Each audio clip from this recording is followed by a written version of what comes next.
Baik, Iwabillah. Siapakah Dajjal? Dajjal ini lahir di Samirah dan dia diberi nama Samiri karena lahir di Samirah. Nah, kenapa disebut Samiri? Karena lahir di Samirah. Dia lahir 100 tahun sebelum Nabi Musa diutus. Dan Allah Subhanahu wa taala memberikan kelebihan kepadanya. Yang pertama, dia diberikan umur panjang. Ya, yang zara umru ila yaumissah, ila akhir zaman. Ya, dia ditangguhkan ajalnya sampai akhir zaman. Yang kedua, dia memiliki kecerdasan di atas akal jenius rata-rata umat manusia. Jadi sejenius apapun umat manusia yang normal, dia 60 tahun di atasnya. Sehingga penemuan-penemuannya, kecanggihan berpikirnya, kedewasaannya jauh di atas manusia. Rata-rata manusia normal. Yang ketiga, dia memiliki kemampuan sihir yang luar biasa. Apapun sihir yang selama ini kita saksikan, tidak ada yang mampu mengalahkan sihir dia. Sehingga saking luar biasa sihir yang dia miliki, seolah-olah orang mengenalnya selevel dengan Tuhan. Karena apapun yang semestinya menjadi perbuatan Tuhan, Dajjal bisa melakukannya. Nah, ini saking hebatnya sihir Dajjal. Nah, nasab kelahirannya adalah nasab yang aneh para Allah. Dia lahir dari termasuk Bani Israel. Bani Israel ini keturunan Nabi Yakub. Yakub itu gelarnya Israel. Keturunannya disebut Bani Israel. Dari Yehuda. Yehuda ini adalah anak laki-laki dari istri pertama Nabi Yakub alaihissalam. Nabi Yakub istrinya 4. Yang pertama bernama Ya'la. Dari Ya'la ini melahirkan 6 orang. Salah satunya bernama Yehuda dan Lewi. Lewi melahirkan Nabi Musa alaihissalam. Yehuda melahirkan bangsa yang kita kenal Yahudi. Salah satunya Yehuda ini melahirkan generasi yang pada akhirnya melahirkan Samiri. Ya, kalau Rahil istri yang kedua, dan ini istri yang paling dicintai oleh Nabi Yakub, melahirkan 2 anak, Bunyamin dan Nabi Yusuf. Nabi Yusuf dan Bunyamin. Yang lainnya juga sama melahirkan 2 anak. Kahit dari Ya'la melahirkan 2 anak, Dam dan Naftali. Ya. Anak tertua dari Nabi Yakub dari istri pertama bernama Raubin. Nah, dari Yehuda inilah lahir Samiri. Nah, ayah dan ibunya, kakek dan nenek Samiri ini adalah para penyembah berhala. Karena Samirah saat itu terkenal penyembah berhala. Ayahnya ini lahir dari proses perzinahan adik dan kakak, incest. Adik dan kakak berzina, lahir ayahnya. Adik dan kakak berzina, lahir ibunya. Jadi ayah dan ibunya ini lahir dari proses yang haram. Dan ketika ibunya menstruasi, disetubuhi sama ayahnya. Jadi itu peluangnya dari 2000 persetubuhan dalam keadaan menstruasi, 1 bisa jadi. Karena menurut penelitian medis juga bahwa darah kotor tidak menghalangi terjadinya fertilisasi, tidak menghalangi terjadinya reproduksi manusia. Jadi tetap pembuahan ovum oleh sperma bisa terjadi walaupun ada dalam medium darah kotor, menstruasi. Nah, ketika itulah hamil dan lahirlah Samiri. Rasulullah SAW menyebutkan dalam Musnad Imam Ahmad, ayah dan ibu Dajjal ini melewati perkawinannya selama 30 tahun tanpa melahirkan seorang anak pun. Dan di tahun ke-30 pernikahannya melahirkan Dajjal, melahirkan Samiri. Kelahirannya ini akan menjadi petaka bagi kedua orang tuanya. Dia adalah orang yang paling sedikit manfaatnya dan paling banyak keburukannya bagi manusia, terutama bagi kedua orang tuanya. Bahkan ketika dia lahir, alam semesta menolak kelahirannya. Dordar gelap, hujan badai, petir, itu terjadi di malam di mana Samiri dilahirkan. Seolah-olah alam menolak kehadirannya.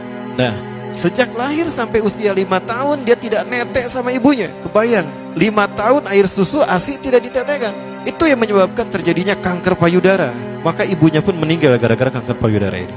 Nah, ibunya meninggal gara-gara itu. Terbukti apa yang disampaikan Rasulullah. Kelahirannya menjadi petaka bagi kedua orang tuanya. Begitu pula ayahnya, maka ayahnya menjadi single parent.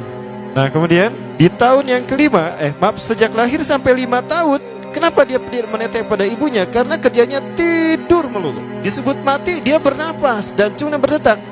Disebut hidup, dia tidak bergerak. Antara hidup dan mati, la yamutu wa la yahya.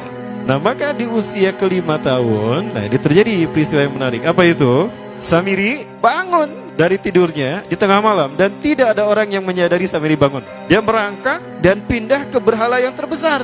Nah, dia pindah ke pangkuan berhala terbesar, tidur di sana. Dan ternyata ketika berada di berhala terbesar tadi, ya buang air kecil dan buang air besar. Besoknya itu adalah hari pemujaan kepada dewa-dewa mereka, bangsa Samirah. Apa yang terjadi? Ketika terjadi ritual pemujaan tadi, maka sang raja yang dipertuhankan oleh kaumnya mencium sesuatu yang tidak enak. Bapaknya Samiri ini adalah tokoh agama paganisnya. Pas dilihat, kaget sang raja. Ternyata itu pesing berasal dari pantatnya si Samiri yang ada di pangkuan berhala terbesar. Marah murka tuh sang raja. Itu anak kamu, kenapa ada di situ? Kurang ajar kamu, ya telah menghina Tuhan kita. Kenapa kamu pindahkan anak kamu ke situ? Oh tidak Tuhan, saya tidak memindahkannya. Bagaimana saya bisa menghina Tuhan saya? Lalu siapa yang memindahkannya? Kan dia lumpuh. Nah, sekali lagi, kehadirannya menjadi petaka bagi kedua orang tuanya. Akhirnya raja marah dan ayahnya dipenjara. Selama ayahnya tidak bisa membuktikan penghinaan tadi, maka ayahnya dihukum mati. Pada akhirnya ayahnya pun dihukum mati. Ya, sedikit manfaat bagi kedua orang tuanya. Maka kemudian dia hidup pelihara oleh sang raja. Dan pas di usia dia 5 tahun itu, Allah menimpakan murkanya kepada bangsa Samirah yang sudah kelewat batas, maksiat, dan sudah tidak ada toleransi dari Allah untuk mereka hidup di bumi. Maka Allah perintahkan mereka Jibril menghabisi mereka. Maka bangsa Samirah itu pun diratakan. Si Samiri karena masih balita, ya Allah selamatkan dia lewat malaikat Jibril. Diselamatkan dia dan ditempatkan di pulau entah berantah. Ada yang menyebutkan pulau ini berada di Laut Yaman, dan pulau ini dinamakan Pulau Socotra. Pulau Socotra ini adalah pulau yang berada di ujung Jazirah Arab. Nah, ini Pulau Socotra. Ini pulau tempat di mana Dajjal atau Samiri dibesarkan sejak 5 tahun sampai usia 100 tahun. Ya, dari usia 5 sampai 100 tahun dia tinggal di Pulau Socotra ini. Nah, Pulau Socotra ini adalah pulau yang berada di kawasan Yaman. Pulau yang memiliki banyak keunikan luar biasa. UNESCO sempat ingin menjadikannya keajaiban yang ke-8. Kan ada 7 keajaiban dunia ya. Yang ke-8-nya tadinya ini. Namun karena dia terkait dengan Samiri Dajjal, maka banyak negara yang menentangnya, terutama negara-negara yang menjadi pengikut Dajjal. Maka pada akhirnya pulau ini dirahasiakan. Nah, sebetulnya pulau ini unik kalau kita ingin berekreasi ke sana. Namun karena posisi yang terpencil, jarang orang mengikutinya. Para wisatawan jarang mengunjunginya. Padahal sesuatu unik, termasuk binatang dan penghuninya tuh unik-unik. Pohonnya unik. Dunia menyebutnya pulau ini dengan pulau julukan dari pulau alien hingga pulau neraka. Ada juga yang menyebutkan The Jekyll Island. Pulau Jekyll Island itu bahasa barat, kalau bahasa kitanya Pulau Dajjal. Ya, sama dengan Pulau Sedir ya. Itu juga The Jekyll Island. Nah, Pulau Socotra kaya dengan flora dan fauna yang unik hingga saat ini belum ditemukan di tempat lain. Jadi tidak ada flora dan fauna yang ada di pulau ini yang ada di pulau lain di seluruh dunia. Hanya ada di pulau ini.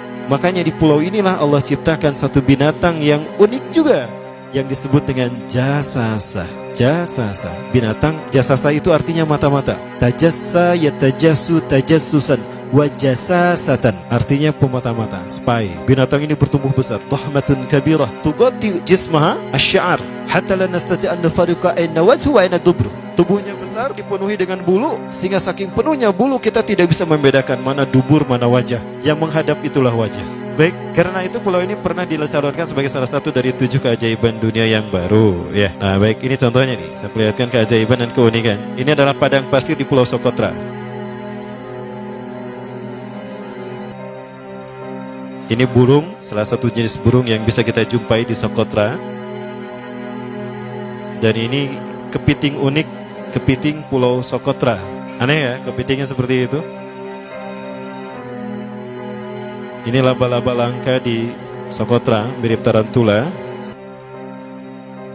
Dan ini pohon darah naga yang ada di Pulau Socotra juga. Nah, ini salah satu jenis pohon Dorstenia Socotra. Dan ini juga pohon yang lain, pohon Dendrosisaios Socotra. Ya, saya sebutkan lagi ya.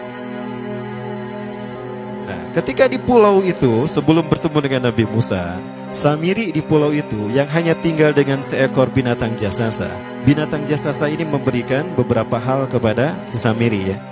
Allah Azza wa Jalla menciptakan binatang berbicara yang bernama jasasa. Dia di mana lahirnya, ajalnya, matinya sama dengan ajal Dajjal. Begitu pula muncul dan menghilangnya. Binatang inilah yang mengajarkan akidah tauhid kepada Samiri muda. Pelajaran ini kononnya ditulis oleh Jibril alaihissalam dalam bentuk panel-panel atau prasasti. Isi prasastinya panel 1 yang ditulis oleh malaikat Jibril, panel 1 itu berisi kalimat la ilaha illallah, tidak ada Tuhan selain Allah. Ini dijelaskan oleh binatang jasasa. Yang kedua, panel kedua berkata Allahu wahid la syarikalah. Allah Maha Esa, tidak ada sekutu bagi Allah. Itu dijelaskan juga oleh binatang jasasa ini. Nah, binatang jasasa ini sekali lagi dia bertubuh besar. Kategorinya adalah kelasnya itu mamalia, genusnya mamalia. Cuma saya tidak tahu nama spesiesnya apa. Pada tahun 2017, akhir dari bulan Agustus di Filipina ditemukan binatang seperti ini. Ciri-ciri binatang ini nyaris sempurna seperti ciri-ciri binatang jasasa yang disebutkan Rasulullah terkait dengan binatang yang memata-matai Dajjal. Tubuhnya penuh dengan bulu. Ini disebutkan dalam surat An-Naml ayat ke-82. Ya, binatang ini seperti ini dan dia tidak pernah jauh dari laut karena dia selalu ingin membasahi tubuhnya dan dia pun makan dari makanan ikan laut. Maka dia tidak pernah jauh dari pantai. Seperti ini. Nah, binatang inilah yang mengajarkan prasasti mengajarkan akidah tauhid kepada Samiri muda. Yang ketiga, engkau diurus oleh Jibril, karena itu janganlah engkau mengkhianati janjimu dengan Allah. hanya engkau saja di pulau ini. Panel yang kelima, makanlah dan nikmatilah makanan minuman yang menjadi rizki dari Allah sesuai kehendakmu.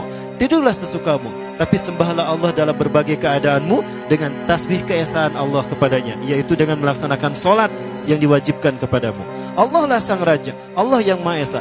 Dia tidak berayah dan tidak pula mempunyai anak. Allah Tuhan Tuhan yang maha besar dan maha agung. Dialah yang maha raja. Ada 7 panel. Panel yang ke-7 bercerita tentang Nabi Muhammad.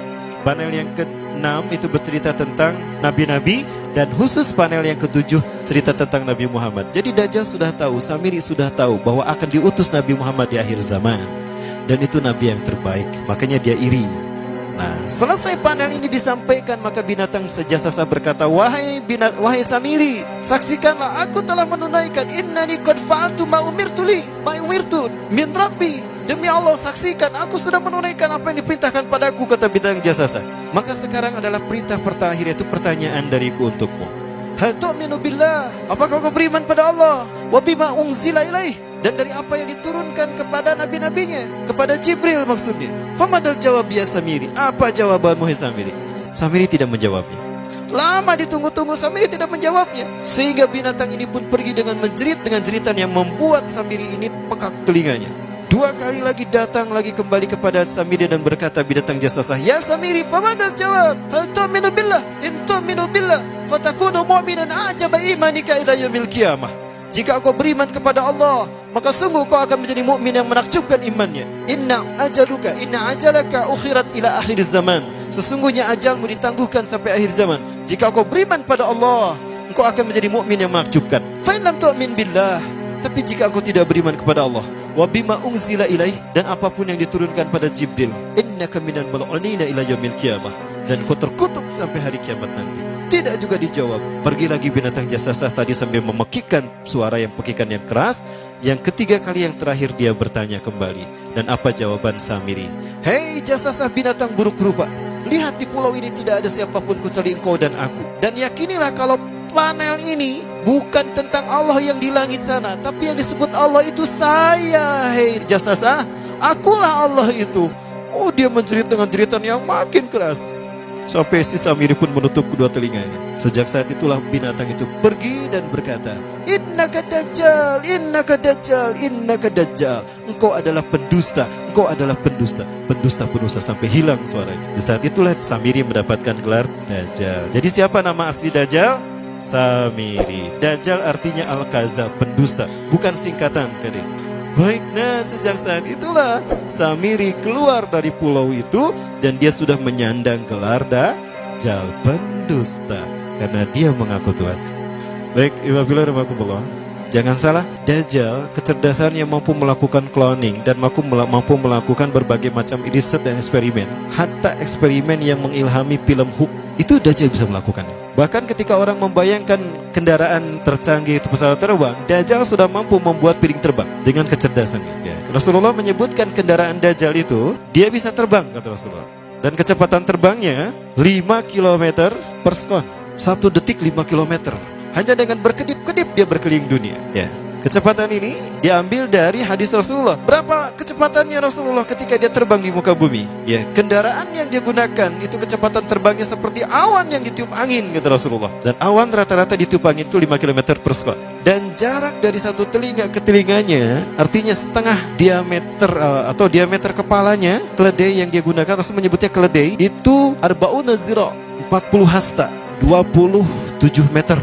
Diameternya itu 27 meter. Keledai macam apa yang jarak dari satu telinga ke telinganya 27 meter? Kalau bukan piring terbang. Ini bisa 24 meter kan? 27 meter, bisa tidak? Bisa, dan kecepatannya pun sama.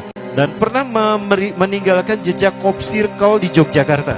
Nah, Cop Circle itu adalah jejak UFO yang menjadi isyarat instruksi bagi para pelaku konspirasi dunia. Siapa? Para kalangan Illuminati.